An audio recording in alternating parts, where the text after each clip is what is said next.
Dialogue at the Wilson Center is a production of the Woodrow Wilson International Center for Scholars. And now here's your host, John Molesky. Hello and welcome to the Wilson Center in Washington, D.C. Each week, Dialogue explores the world of ideas and issues in international affairs, history, and culture. This week, our guest is a Pulitzer Prize-winning reporter for the New York Times, where he serves as a national security correspondent. Mark Mazzetti, a former Wilson Center public policy scholar, is also the author of this book, The Way of the Knife: The CIA, a Secret Army, and a War at the Ends of the Earth. Mark, welcome back to Dialogue. Last time we spoke, you were working on the book, and now it is complete. Yeah, I'm sure. A massive work. Congratulations. It's a terrific piece of reporting and writing. And you've been on the book tour, so I'm not going to try to repeat some ground that you've already covered with others, but I am curious to know, of all the things that people have been asking you about, what is the story or what is the concept that they seem most interested in? What is the thing that you've been answering about the most?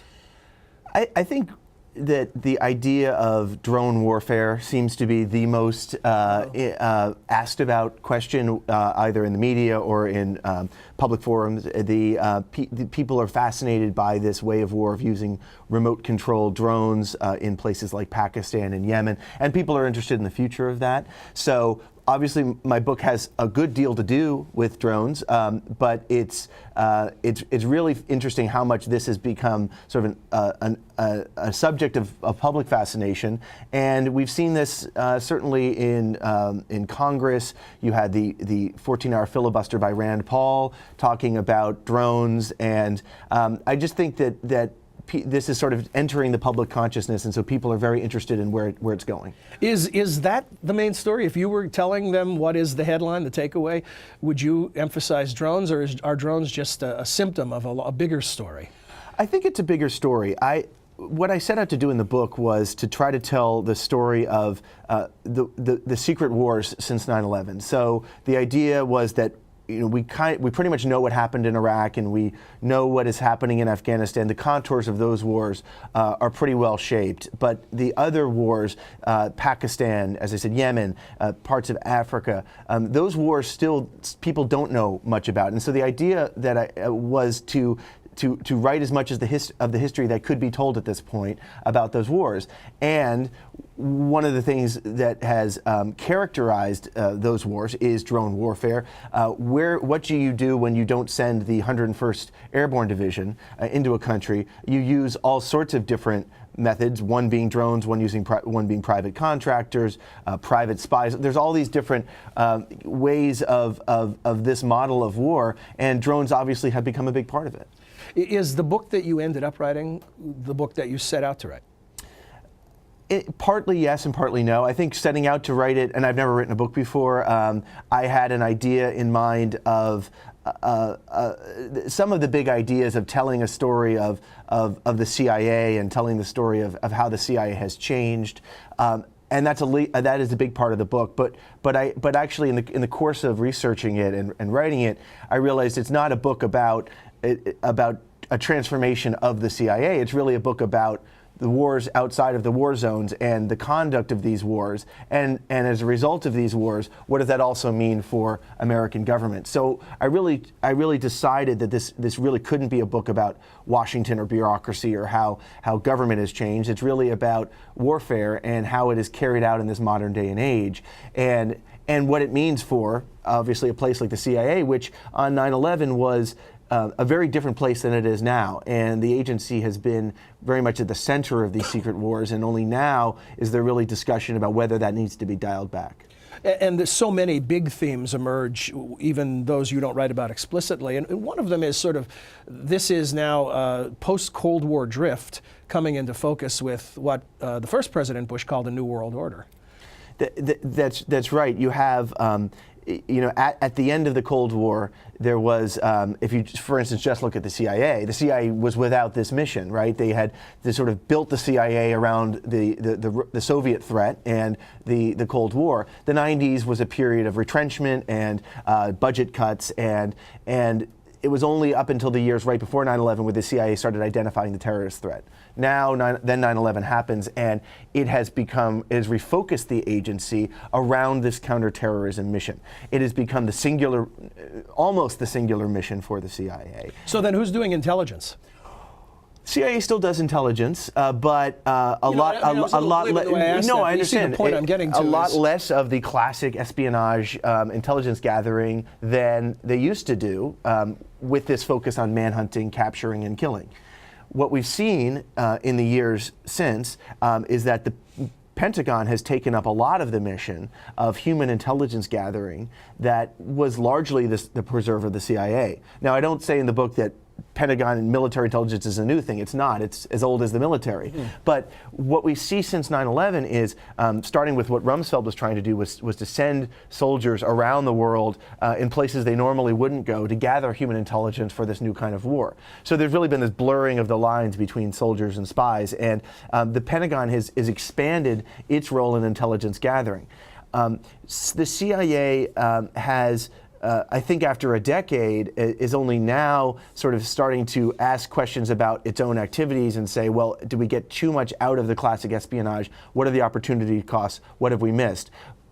That is something, though, if they're going to change back to reorient itself, it's going to take some time. You have a whole generation of CIA officers, the post 9/11 generation, that have basically known this manhunting mission, this war mission, and it's very different doing that work than doing the old Cold War type of espionage work. One of the things that I'm struggling to find this exact quote here, and if maybe I can take a quick look at my notes, see if I can, because it's about the sort of what I would characterize as lack of teamwork. Mm-hmm. Or a lack of coordination, where you see the CIA and the Pentagon almost in filling the gap for, rather than leaning on each other, trying to create the function within each of their own domains that means the other is not needed. Don Rumsfeld, a quote that you have in the book about why would we want to rely exclusively on the CIA, and then you have a General Cartwright asking why are we building a second Air Force? Right. It's a bit distressing. Right. So you have the, Rumsfeld.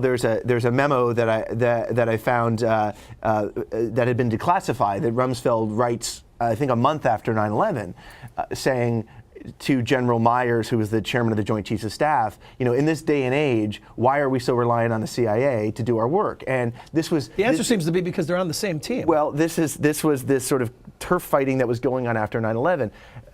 The CIA is given this global mission in the week after 9/11 to capture, kill around the globe. Rumsfeld, he's the defense secretary, secretary of war. He figures he should be running this war. But he sees the military as he inherited it in 2001 and wasn't equipped to fight it. So he pushes over the years to expand the authorities, to expand the special operations capabilities to carry out this kind of war. Now, flash forward 10 years, and the CIA has become so paramilitary and so focused on warfighting, so focused on drone activities. General Cartwright, who is the vice chairman of the Joint Chiefs of Staff, asks in a White House meeting, when the question is posed, should we buy more drones for the CIA? He says, why do we need a second Air Force? And it is this sort of convergence around one mission that has led a lot of people to question, should the CIA be the Pentagon be the CIA, or should there be much more of a sort of better delineated missions for this day and age? And how do they divide up the globe and the hotspots? Well, it's sometimes a little bit awkwardly. I read about in the book in the middle of the last decade, after this early period where they were kind of running into each other all over the place, they got together around 2005 and 2006 and basically said, okay, this isn't working. Let's figure out how to carve up the world. And in some countries, the CIA will be in charge, and in some countries, the military will take more of a lead. And they had different arrangements for instance, in Pakistan, if they were going to do cross-border raids by the military into Pakistan, they would turn the soldiers into spies, put them under CIA authority. The sort of colloquial term was they were sheep-dipped as CIA operatives. And this happened a few times in cross-border raids, and then most famously in May of 2011, when teams of Navy SEALs crossed the border into Pakistan and went deep into Pakistan to kill Osama bin Laden. And is Damodala, is that the right pronunciation? Was that the raid that was essentially a precursor to that bin Laden raid? It was one of the precursors. There was Navy SEALs went into a village in Damodala and captured people, and the CIA was watching the entire operation with a Predator overhead. And it was these type of missions. There were a handful of them, some which were eventually came out, some which which didn't, and it was generally test cases to get the military operating under CIA authority. Back to that whole big picture of not seeing the forest from the trees. That was my characterization. What would be your characterization of what you see in the way that we're conducting wars in this current environment? Is it dysfunctional? Is it functioning with warts and all? How would you characterize it? I think in terms of how the different agencies operate with each other, I think it's certainly vastly improved over in 2001, 2002. So we're figuring out as we go along. Yes, they're learning as they go along. There's better coordination. People who have been in the field would say, you know, the turf fighting happens back in Washington. We all get along pretty well in the field. There are, though, questions about whether there's redundancies that really need to be in place. Or, for instance, if you take a place like Yemen, and this is something I talk about in the last chapter of the book, you have a CIA drone program, you have a military drone program. They're both operating drone programs in Yemen, and they have different people that they target, and some of the strikes hit their intended targets, some don't. And the question is, why have two? What is the purpose of this? And is this really the way to rerunning a war 10 years after 9/11? And should one of them be getting out of this? Yeah, a natural momentum, sort of human nature, is to want to please the boss. And you write about how what's going on has turned the American president into the final arbiter of whether specific people in far-off lands live or die. And then you also say what the White House was most interested in were leads about the whereabouts of specific al-Qaeda operators, not broader subjects like the level of support al-Qaeda had in the Muslim world or the impact of American military and intelligence operations might have on radicalizing new generations. The CIA focused its efforts accordingly. So in other words, if these kills of high-value targets become the way that we fight the war, are we paying enough attention to these things like the collateral damage, or to use military speak, or the sort of unintended consequences of these actions? So the interplay between the White House and the CIA over history is fascinating, and it's sometimes a case of presidents relying on the CIA to do secret operations because no one in Washington can figure out any other better ideas. The CIA is also very determined to usually be at the center of the action, to be in the good graces of the White House. So after 9/11, you had President Bush leaning on the CIA and George Tenet, the CIA director, and a team there constantly, basically trying to help lead this manhunt.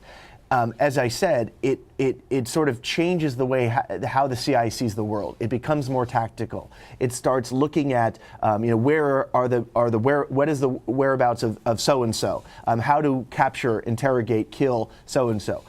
It's less focused on the bigger picture, the strategic thinking, the sometimes what they call strategic warning, telling policymakers this is what's happening in the world, this is what's likely to happen in the world. It becomes more of a tactical manhunting operation.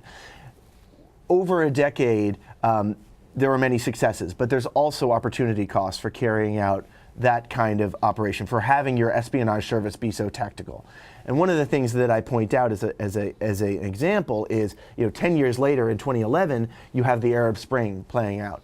And there was a lot of concern in the White House that basically the agency, not that they failed to predict the revolt in Tunisia, but once these revolts started happening, there's these cascading revolutions that the agency just wasn't able to grasp the import of, and sort of able to say these are the factors that are reshaping the Arab world, and they were behind the curve, and that was partly a result of being so tactically focused. And we had a lot of intelligence arrangements with regimes that were no longer in favor. Well, and that's the other part of it, is when you do manhunting counterterrorism operations, you're very close with the governments of Tunisia, Egypt, Yemen. These are the spy services that help you hunt people. They're not the people who are going to tell you there's a revolt in the country, our regime's in trouble. You need to have sources in the opposition. You need to have your ear to the ground. And when you're so close with the foreign spy services, you might not have your ear to the ground, and you're not going to catch the early warnings that the regime itself is quite vulnerable. Did this change on a dime the way it appears to, where you write about when Jim Woolsey was CIA director and he talked about seeing President Clinton once a year and made a joke about when the plane crashed on the White House lawn that was his attempt to get a meeting with the president. And suddenly it's all different now. The CIA is front and center. Sure, and this was this period in the 90s when the Cold War ends and people are sort of questioning openly whether the CIA needs to exist anymore after the fall of the Soviet Union. President Clinton really didn't have a great interest in the CIA. He had several CIA directors. Generally, it wasn't until the sort of end of his tenure that he became more interested in the terrorism threat. And then, of course, George Tenet is held over from the Clinton administration into the Bush administration. 9/11 happens, and Tenet becomes the go-to person for the Bush administration. The CIA once again had found its mission, and it becomes this sort of indispensable agency for the Bush administration. Would it be fair to say that the President Obama took the handoff from President Bush almost seamlessly, and has, in many ways, even further refined the original Bush approach?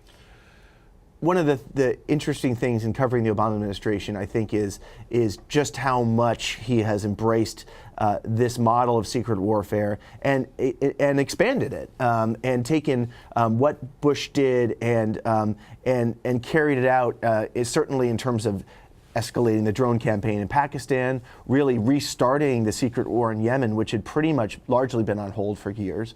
You've seen operations under the Obama administration you hadn't seen under Bush, and I think that the CIA has very much been the favored agency during the Obama administration. The first CIA director under Obama, Leon Panetta, was very close at the White House. He had a great deal of favor at the White House, and he generally got what he wanted.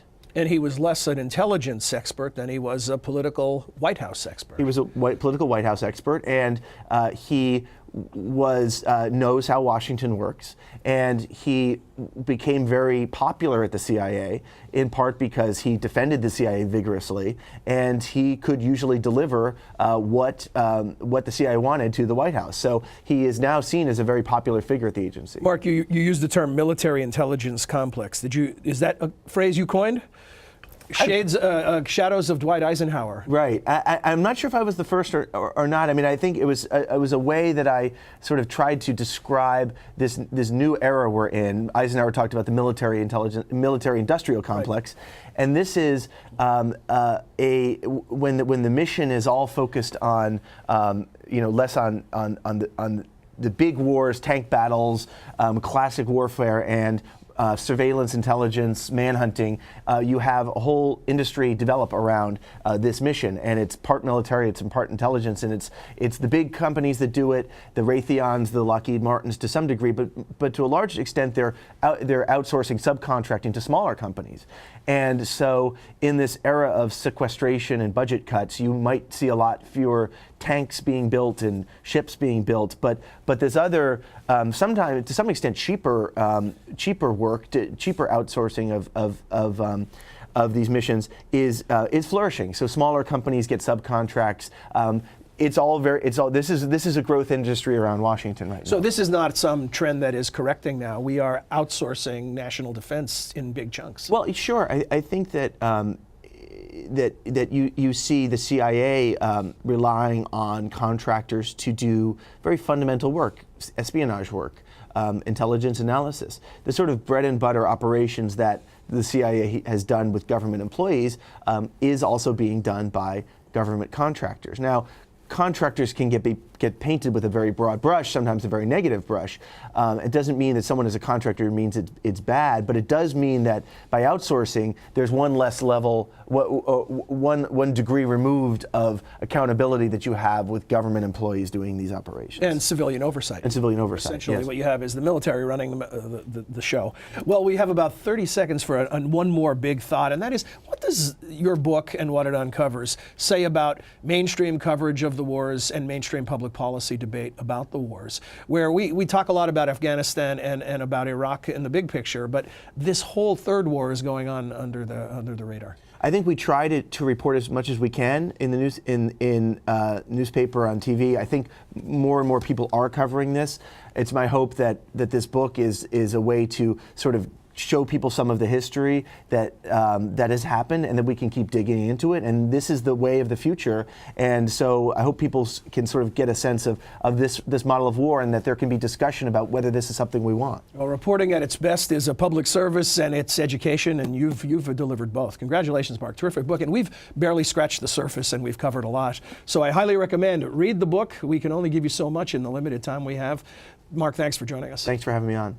When we return, we'll hear from Curtis Brainerd of the Columbia Journalism Review about the quality and quantity of science reporting right after this.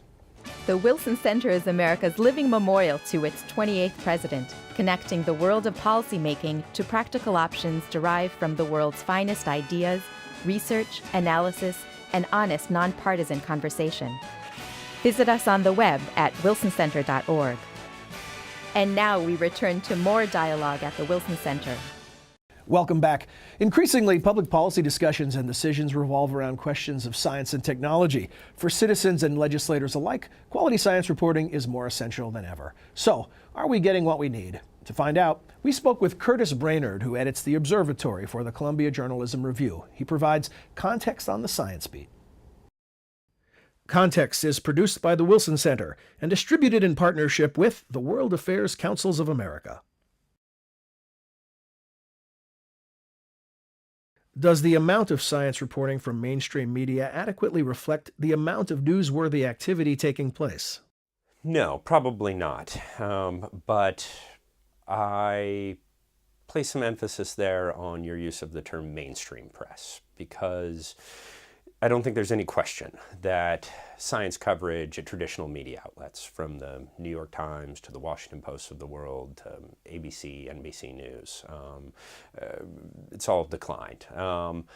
But we're seeing a lot of growth in science coverage online that's helping to take up some of the slack there. But I don't think there's any question that science coverage has gone down in the mainstream media. There isn't, unfortunately, a lot of research that's actually quantified the coverage, but there's been some. For instance, there was a report a few years ago that took a look at the number of weekly science sections in American newspapers, and those have declined from somewhere around, I think it was about 150 in the heyday of the 1980s, the sort of golden era of science journalism, as some call it. And CJR double-checked that, the Columbia Journalism Review, checked that recently and found only 22 existing newspaper science sections. So that's a pretty stark decline, Turning our attention to quality of coverage, has it improved or declined? That's actually harder to measure even than quantity. Anecdotally, I would say actually that the quality has probably gone up. But again, I'm kind of looping in the new sources of science news online. This is where the specialists are going. As they decline in the mainstream press, they're finding new homes on the internet. But that said, we still have a lot of specialists left in the mainstream media. And when they set about to cover a story, they generally do a very good job with it. It's when you see the stories getting farmed out to general assignment reporters, rookie reporters, that's when you really have the problem. And we are seeing more of that simply because there are less specialists in the mainstream media. But again, I think there's a lot to be reassured about online. A lot of very talented science writers who really know their stuff. Many of whom actually were former scientists themselves who have taken up careers in communications and writing. Studies have suggested that reporters haven't known enough about science and that too many scientists were bad communicators. Is this still relevant? You see it discussed at pretty much any major science meeting or any major science journalism conference for that matter. But I do think the gap between reporters who don't know enough science and scientists who don't know enough about communications is closing. And again, something I keep touching on, I'm seeing a lot to be happy about on the internet. I think it's the web that's helping to close that gap because on the one hand, you've got more resources available to reporters, even general assignment reporters who are setting out to cover these stories. So if they're working on deadline, they can more quickly look up than in the past, backgrounders on scientific information and that type of thing. On the other hand, the internet has given scientists a new medium. They never had an ability to set up an independent blog before, and many scientists are availing themselves of that opportunity now. Using coverage of climate change as a case study, what can we learn about science reporting? But first, let me say that I do think that climate coverage has improved in the last, say, 5-6 years. We had, at one point, a very serious coverage with what's often known as false balance. This is the attempt to adhere to the old journalistic norm that if you get one side of the conversation, you got to get the other side of the conversation. Obviously, that works very well in political coverage. It often works in business coverage. But when you get to coverage of science, the model breaks down, and the norm can actually impede quality coverage. I think that in the last few years, journalists have learned to avoid false balance, and in fact, the coverage has improved. But you're absolutely right that some of the political football continues. I would say that it continues in more isolated corners of the media, places like Fox News and the opinion pages of the Wall Street Journal tend to still really overrepresent the skeptical side of things, as it's called. I don't really fancy the term skeptic for a description of those who basically deny the tenets of climate science. Nonetheless, you see the New York Times, even the Washington Post, still making mistakes in this area. The most common is when you set out to cover a story about climate science and end up interviewing a bunch of politicians or activists instead, who begin to talk about science, and you quote them talking about science even though they're not really qualified to do so. So yeah, that does continue to be a problem. New editions of Context can be found each week at wilsoncenter.org, and previous episodes are available at wilsoncenter.org/context. That's all for this edition of Dialogue at the Wilson Center. Until next week, I'm John Milewski. Thanks for joining us. We'd like to hear from you. Please send your questions or comments to dialogue@wilsoncenter.org. You can also follow us on Facebook. Search Dialogue Television and Radio. Our host's Twitter feed is twitter.com/John Milewski. Dialogue is a co-production of the Woodrow Wilson International Center for Scholars and MHZ Networks.